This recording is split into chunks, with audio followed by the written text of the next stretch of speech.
3, a partir do verso 5. É uma conversa que Jesus teve com Nicodemos. Vocês lembram bem, imagino, dessa conversa. E nesse bate-papo, Nicodemos propõe para Jesus uma interrogação: como que pode um homem nascer de novo?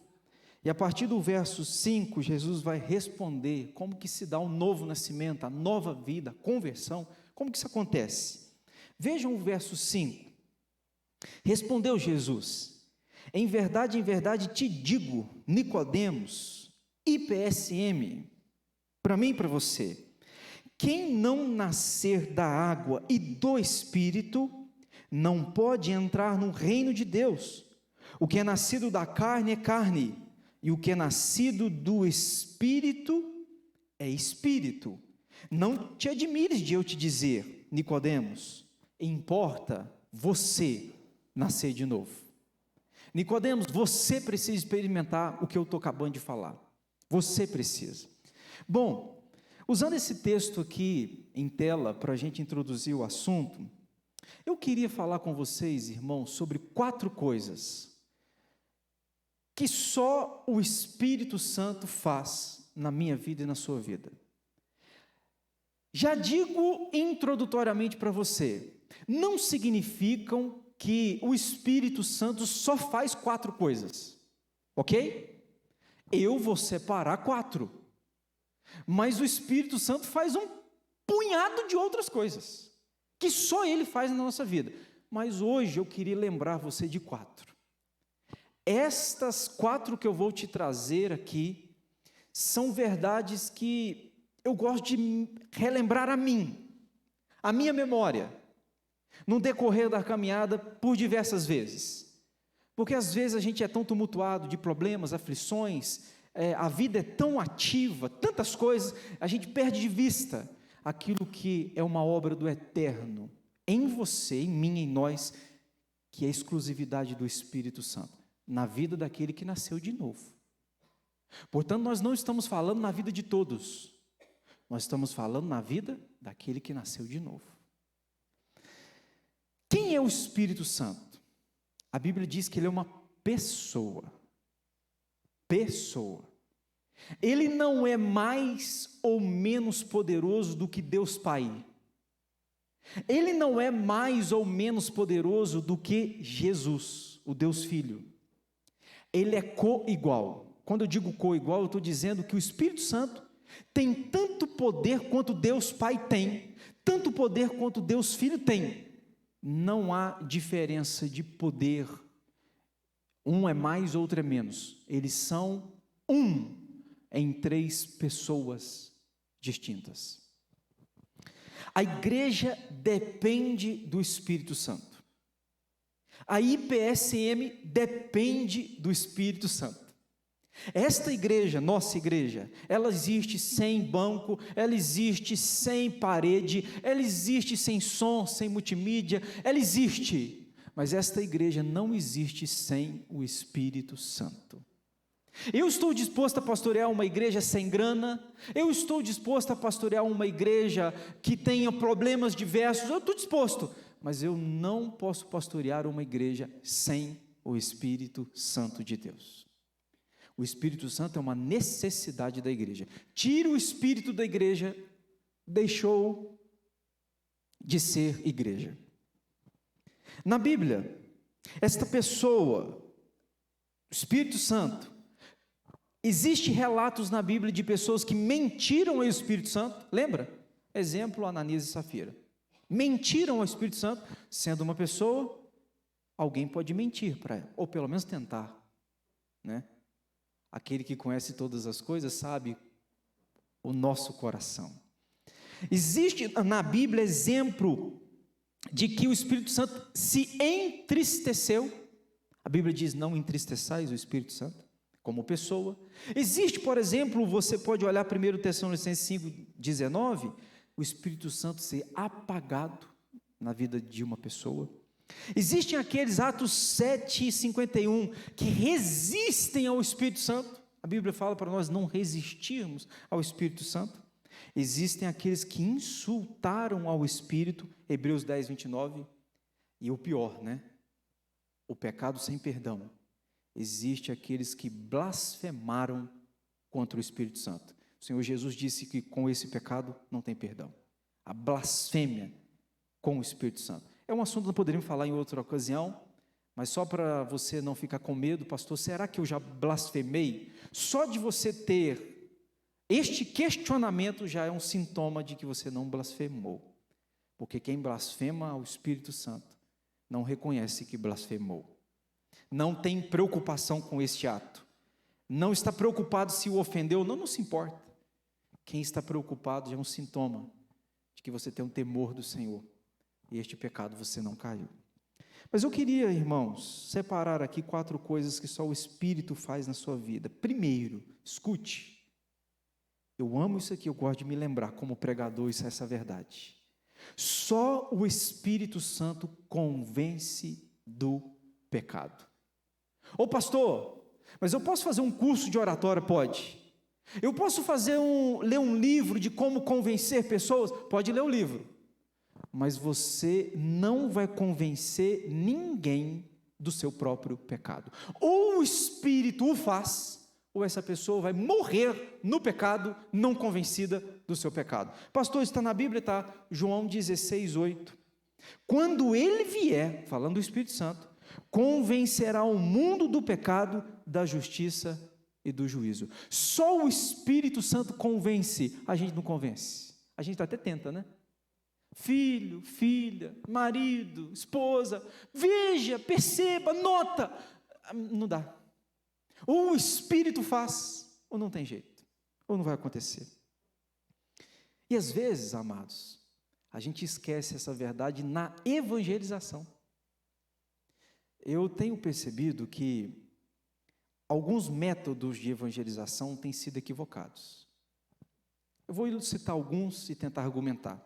Por exemplo, geralmente eu vejo muito alguém evangelizar outra dizendo o seguinte: Jesus te ama. Jesus te ama.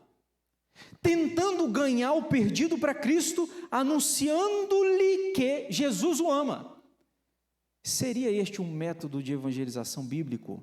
Bom, na Bíblia eu não vejo ninguém evangelizando usando este argumento. É engraçado. Olha para você ver Pedro, quando vai evangelizar, o que ele diz? Arrependei-vos de vossos pecados e convertei. Olha o método de evangelização de Pedro. Você é pecador e você precisa de arrependimento. E quem pode te perdoar é só Jesus. É o método dele. E às vezes a gente diz, Jesus te ama. Pode ser que Jesus não ama, pode ser que não ama. Porque na Bíblia Deus não ama todos. Concorda ou eu estou falando bobagem? Na Bíblia, onde você viu na Bíblia que Deus ama todos? Na Bíblia, Deus nos ama em Cristo. Se eu estiver em Cristo, eu sou amado. Fora de Cristo, eu não sou amado. Fora de Cristo, eu recebo o cálice da ira dele. Jeremias, na Bíblia, falou assim: quem pode beber o cálice da ira de Deus? Pois é, eu e você beberíamos, se Cristo não o bebesse. Mas louvado seja o Senhor que bebeu. Porque Cristo bebeu o cálice da ira, a gente recebe o cálice da graça. Isso é bondade demais. Pois é. Então perceba uma coisa, amado. Talvez seja um equívoco a gente afirmar para todos: Jesus te ama. A gente poderia dizer: olha, você precisa de se arrepender. E se o Espírito se agradar, o Espírito convence do seu pecado. Quer ver uma segunda forma? Eu já vi muita gente dizer isso, eu também já disse. Deus está batendo na porta do seu coração. Dá uma chance para Ele. Você está batendo na porta. Ô irmãos, Jesus tem a chave da nossa porta do coração, de dentro e de fora. Não há porta que resista.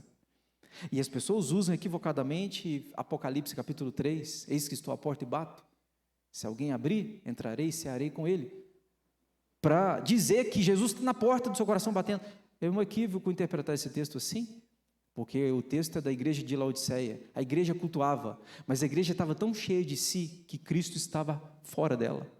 Porque a igreja estava cheia de vaidade, achando-se poderosa, Jesus estava do lado de fora. Por isso que a Bíblia está dizendo: eis que estou à porta e bato. Ou entre outras palavras, Laodiceia, vocês estão cultuando a um Deus ausente. Meu Deus, Vocês estão cultuando a um Cristo que não está presente.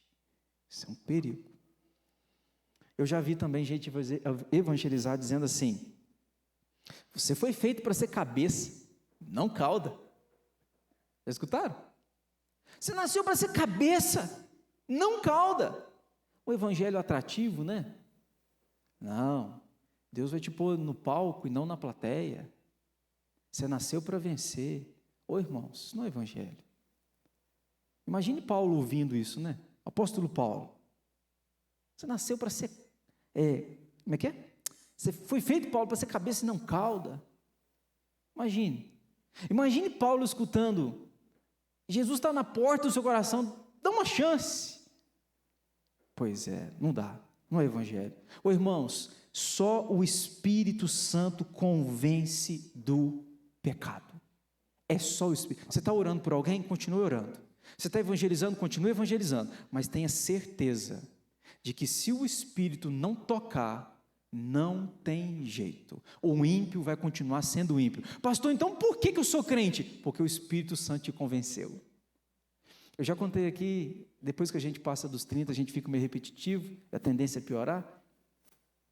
Eu já contei aqui que um dia conversando com o jovem falou: pastor, acho que eu peco bem pouco. Falou: você peca pouco? Tem hora que eu gosto da conversa, eu provoco. Você peca pouco? Peco pouco, pastor. Quantos pecados você acha que você deve pecar assim por mês? Acho que por mês, coçou assim, uns 3 pecados. Meu Deus! Estou diante de um anjo, só falta asa. 3 pecados, peco isso por segundo, para não dizer milésimo. Irmão, quem não recebeu o Espírito não tem noção do seu pecado. A gente precisa chorar pelo nosso pecado e só consegue chorar pelo nosso pecado quem tem o Espírito Santo. Ele nos convence do pecado. Ele me faz chegar ao pé do Criador rendido, dizendo: pequei. Segunda verdade, eu disse que eu vou trazer 4. Só o Espírito faz. Ninguém no mundo faz, nem o pastor, nem o bispo, nem o apóstolo, nem o semideus faz na terra. Só o Espírito faz, convencer você do pecado. Segundo, só o Espírito garante a você a salvação. Só o Espírito garante que você é salvo. 2 Coríntios 1, 21 e 22 diz: mas aquele que nos confirma convosco em Cristo e nos ungiu é Deus, que também nos selou e nos deu o penhor do Espírito em nosso coração. 2 palavras aqui: selou e penhor. A gente não usa muito essa palavra hoje no nosso vocabulário, mas você sabe o que é selar? Selar fala de pelo menos 3 coisas. A gente usa, não sei se usamos tanto, acho que bem pouco, selar uma carta, né? Você vai no correio quando posta um documento, tem um selo ali do correio. O selo fala de propriedade. Quando algo está selado, significa que aquilo dali é propriedade daquela pessoa, que só aquela pessoa tem direito de abrir. Está selado. Quando o Espírito me sela, ele está dizendo: Alexandre, está dizendo a você, crente, você é de Deus, é propriedade de Deus. Pastorei Conceição de Ipanema, a igreja tinha uma motoca, e um dia o rapaz chegou na igreja de Fusca, um presbítero, e tinha um Fusca, e falou assim: vamos fazer uma visita. E Conceição de Ipanema, não sei se você sabe, só a título de curiosidade, é uma cidade muito pequena, o urbano é pequeno, 1.500 habitantes no urbano, mas a zona rural enorme. Então, a cidade tem mais zona rural do que habitantes na cidade. Aí nós fomos saindo de Fusca, fomos andando, muito pasto, gado, né? Muito pasto, andando. Chegamos na casa de um senhor, eu ia levar a ceia para uma senhora, que era membro da igreja. Ministrei a ceia, o filho dela, ateu. O filho dela, depois que eu ministrei a ceia, falou: pastor, eu não acredito em Deus, mas eu acredito no diabo. Ele falou comigo. Eu falei: é mesmo? Eu não acredito em Deus, mas acredito no diabo. Beleza. Entrei no Fusca, estou saindo de casa, ele falou assim: está vendo aquele, irmãos, um coqueiro, cheio de coco, lindo, coco lindo, aquele coco que você bebe água de coco. Eu falei, rapaz, você não me dá uns cocos desses para levar embora, não? Ele falou assim, é tudo consagrado ao diabo, você quer, pastor? Tentando me desafiar. Eu falei com ele, pode mandar. Manda que o que couber no Fusca eu levo. Estava eu, o presbítero Samuel, na época, hoje é o prefeito lá de Conceição. Fusca, você conhece Fusca. Então, ele sentou na frente, eu estava dirigindo, enchi atrás, daquele banco de trás do Fusca, de coco. Irmão, sem brincadeira, uns bitelos. O senhor vai levar, é consagrado ao diabo. Eu falei, eu vou levar e vou beber. Enchi o Fusca. Falei, Deus, é o Senhor que fez esse pé crescer. É o Senhor que fez esse fruto crescer. Se alguém está atribuindo ao diabo isto, está equivocado quem está atribuindo ao diabo, porque isso aqui é obra sua e é seu filho que vai tomar. Cheguei em casa, Fusca abarrotado de coco. A Cris falou, você trouxe. Eu falei, amor, o homem lá falou que é do diabo. Nós vamos beber. E, irmão, sem brincadeira, um dos melhores cocos que eu já bebi. Sem brincadeira. Deixa eu te dizer uma coisa. Eu sou propriedade de Deus. Você tem que ter essa noção. Se você é propriedade de Deus, pode te dar coco consagrado, pode te dar macumba fazer para você. Você é de Deus, irmão. Você precisa de vestir essa roupa. Você está entendendo? Um monte de crente com medo. Não pode ver o chinelo virado, passar debaixo de escada. Essas bobagens, isso é de Deus. Você tem que trazer a sua memória que você é dele. O Espírito selou, colocou o selo e falou assim, isso aqui agora é meu. O Pai é dono, não é diabo que é dono, não é mundo que é dono, é Deus que é dono. É engraçado isso, porque Deus nos fez, criou. Ele nos cria e nos compra. Ele me criou. E eu, rebelde, me perdi. Ele falou, então, vou te comprar.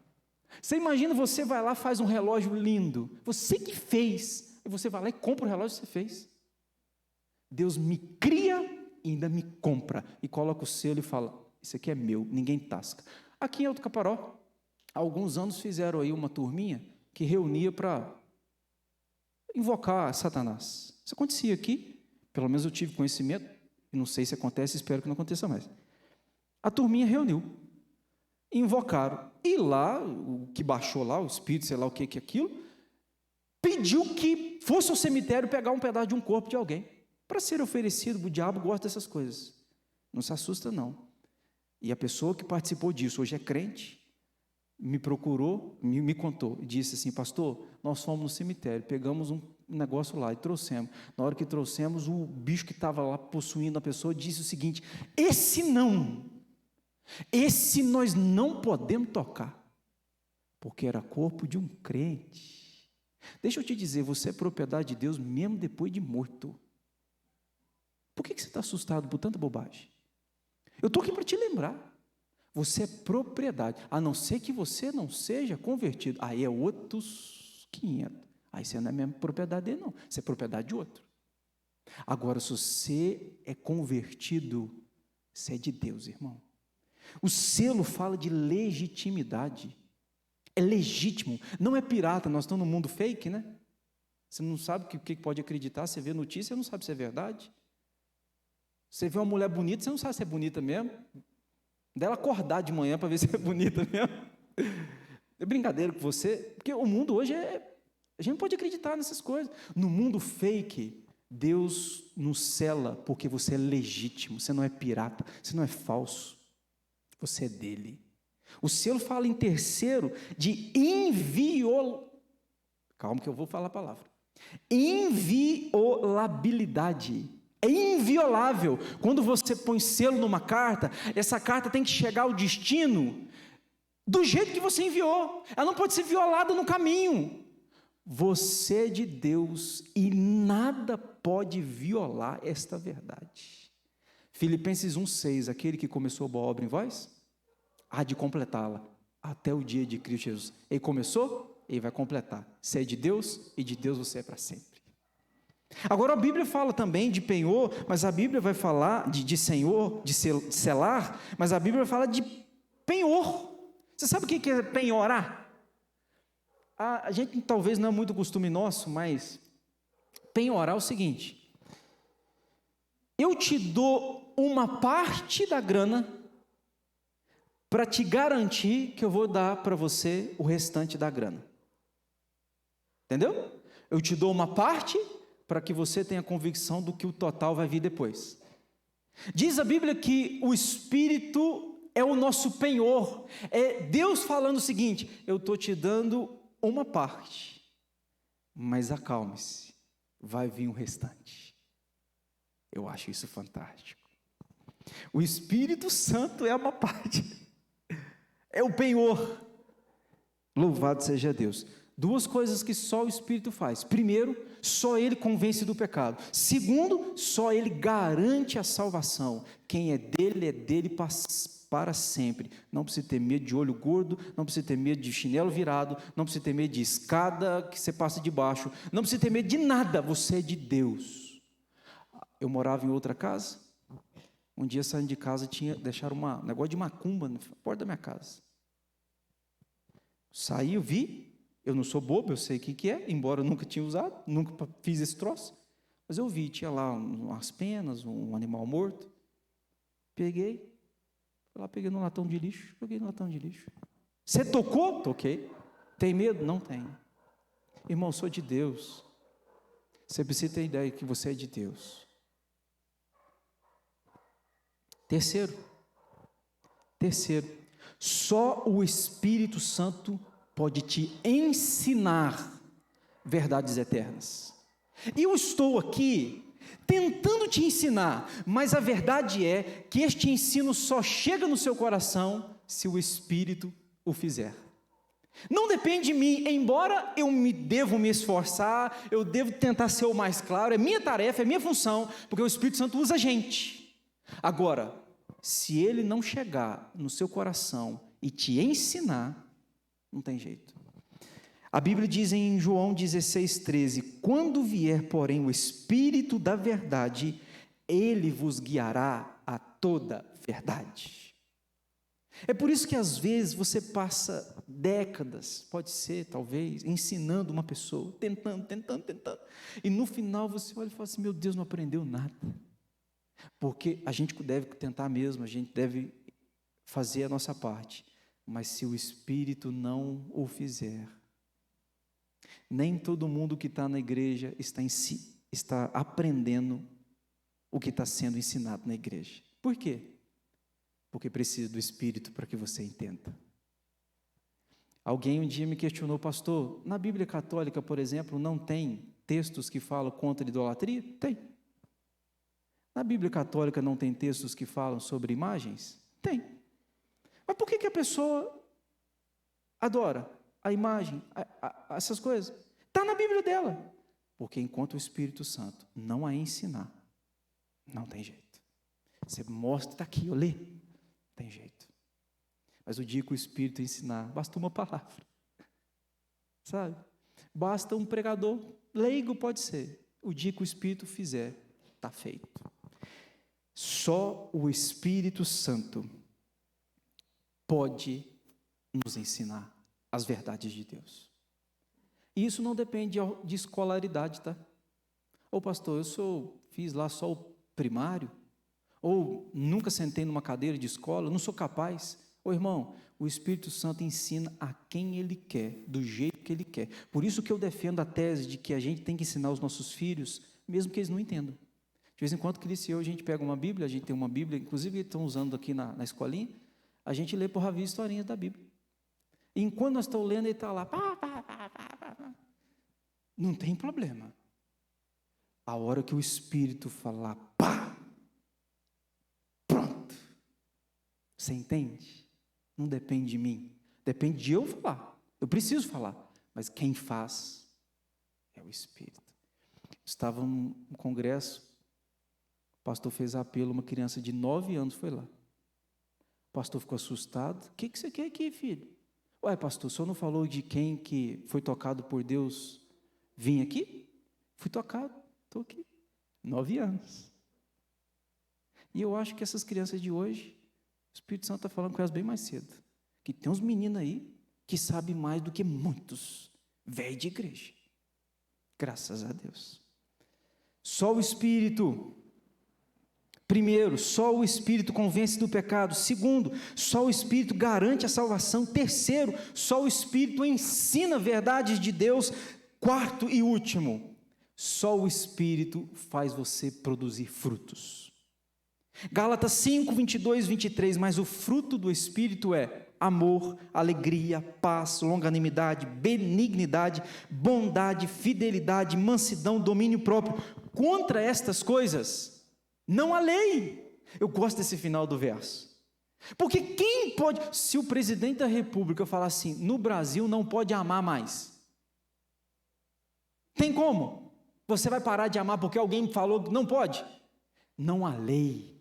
Nada impede você, pode fazer o que for, você pode continuar amando, pode fazer o que for, você pode continuar tendo paz, alegria, ninguém pode proibir você de ter os frutos, ou o fruto do Espírito Santo. Pois é, irmãos, é só o Espírito Santo faz de você um crente de verdade.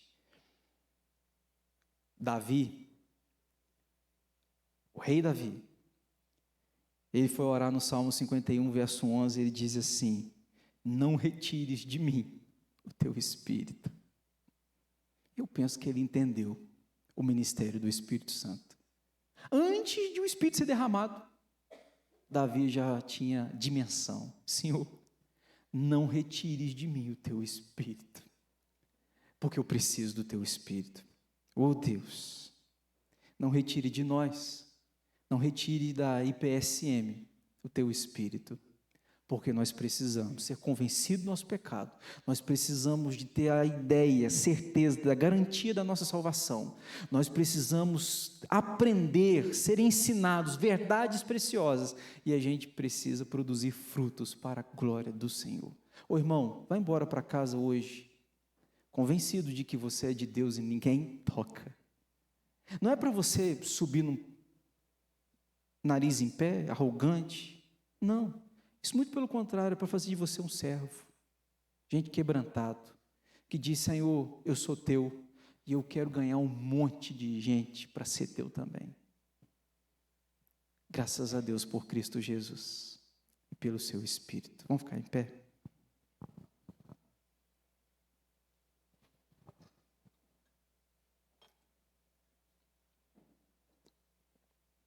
Deus, o Senhor nos ensinou aqui algumas verdades no tocante ao teu Espírito, e nós terminamos este culto fazendo a mesma oração do que Davi, não retire de nós o teu Espírito.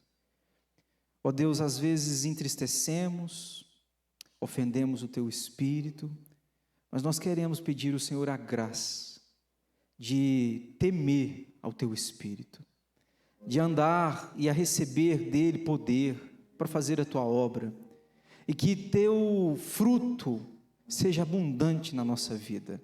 Ó Senhor, obrigado porque hoje o Senhor nos lembrou que nós somos do Senhor, somos o teu povo, rebanho do teu pastoreio, pertencemos a ti e a ti somente. Traga à nossa convicção esta certeza, Pai.